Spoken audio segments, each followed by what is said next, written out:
नमस्कार, cooking time मराठीमध्ये सर्वांचे मनापासून खूप खूप स्वागत। आज आपण ज्वारीच्या पिठापासून कुरकुरीत असे डोसे बनवणार आहोत। बनवायला खूप सोपे आहेत, अगदी झटपट तयार होतात। सकाळच्या नाश्त्यासाठी जर का तुम्हाला डोसा खायची इच्छा झाली असेल तर अशा प्रकारचे डोसे तुम्ही नक्कीच बनवून खाऊ शकता।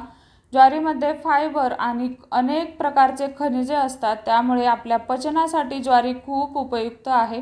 तुम्हाला जर का वजन कमी करायचं असेल तर अशा प्रकारचे डोसे तुम्ही नक्कीच बनवून खाऊ शकता।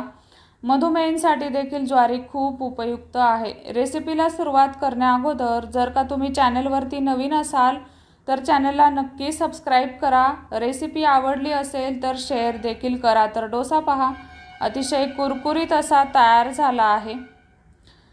ज्वारीचे डोसे बनवण्यासाठी इथं मी 1 वाटी इतकं ज्वारीचं पीठ घेतलं आहे। तर पीठ घेताना मी हलकसं घट्ट भरून घेतलं आहे, अगदी भुसभुशीत असं आपल्याला पीठ भरून घ्यायचं नाही। आता ज्या वाटीने आपण ज्वारीचं पीठ घेतलं सेम त्याच वाटीने अर्धी वाटी मी बारीक रवा घेतला आहे। जर का तुमच्याकडे जाड रवा असेल तरी देखील चालेल, कारण आपण हे मिक्सरलाच फिरवून घेणार आहोत।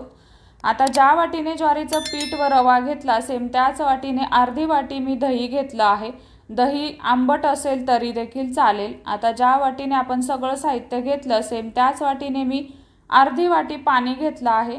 तर सुरुवातीला यामध्ये अर्धी वाटी पाणी घालून छान हे आपल्याला चमच्याने मिक्स करून घ्यायचं आहे। तर भांड्यामध्येच अगोदर मिक्स करून घ्यायचं आहे।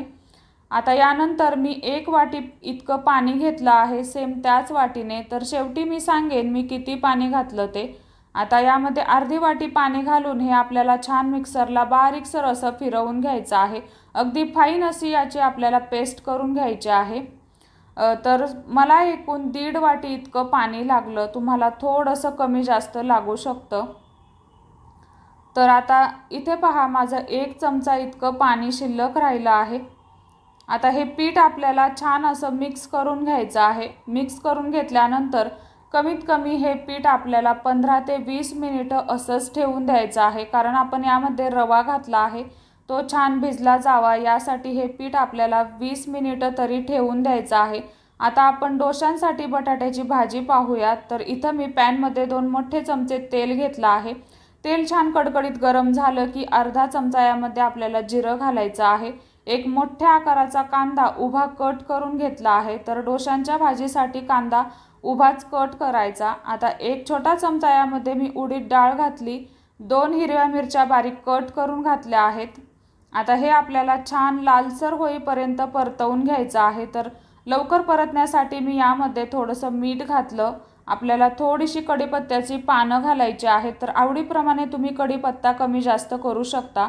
यानंतर यामध्ये मी 1 ते 1.5 इंच आलं छान बारीकसर असं किसून घातलं आहे। आता हे आपल्याला छान असं परतवून घ्यायचं आहे।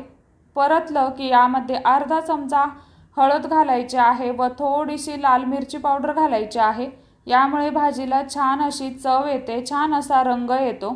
आता यामध्ये आपल्याला 3 ते 4 चमचे पाणी घालायचं आहे। तर पाणी का घालायचं? बटाट्याची भाजी आपण तयार केल्यानंतर सुकी सुकी पडते त्यासाठी। तर इथं मी 5 मध्यम आकाराचे बटाटे छान उकडवून घेतले आहेत। आता हे आपल्याला हातानेच अशा प्रकारे मॅश करून यामध्ये घालायचे आहेत।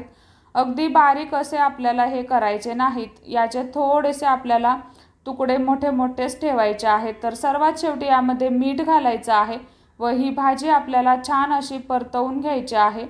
खूप जास्त परतवत बसायची नाही, अगदी 2 ते 2.5 मिनिटं ही बटाट्याची भाजी आपली परतवून घ्यायची आहे। भाजी तयार झाली, इकडे आपलं पीठ देखील छान भिजवून तयार झालं आहे। सर्वात शेवटी यामध्ये चवीनुसार मीठ घालायचं आहे व अर्धा चमचा इथं आपल्याला थोडासा खाण्याचा सोडा घालायचा आहे। मी अगोदर थोडासा सोडा घातला, तो व्हिडिओ माझा स्किप झाला, तुम्हाला दाखवण्यासाठी मी परत यामध्ये थोडासा सोडा घातला आहे। सोडा घातल्यानंतर हे मिश्रण आपल्याला 1.5 मिनिटं छान असं फेटून घ्यायचं आहे। तर आता डोशांसाठी आपलं मिश्रण तयार झालं।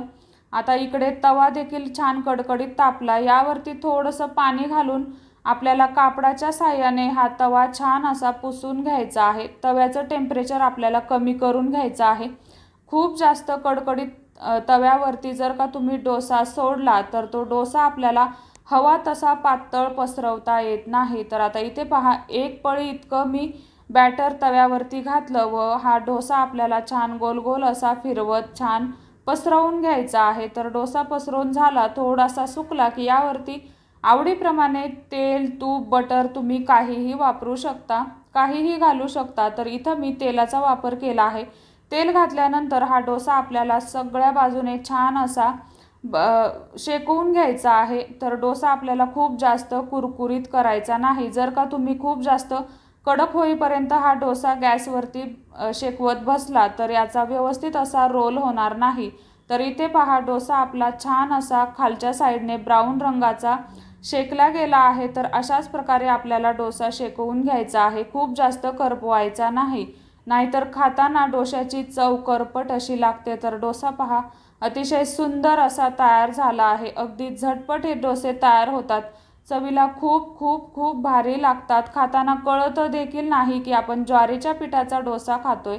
परत एक डोसा मी तुम्हाला बनवून दाखवते।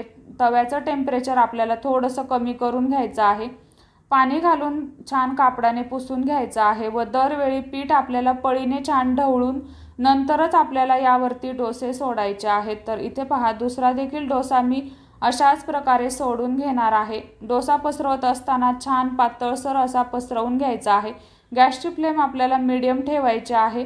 खालच्या साईडने थोडासा ब्राऊन रंग आला की आपल्याला डोशाचा छान असा रोल तयार करून घ्यायचा आहे। तर इथे पहा, आपला दुसरा देखील डोसा छान असा तयार झाला। तर घेतलेल्या मिश्रणामध्ये जवळपास 10 ते 12 माझे डोसे तयार झाले। रेसिपी आवडली असेल तर एक लाईक नक्की करा। धन्यवाद।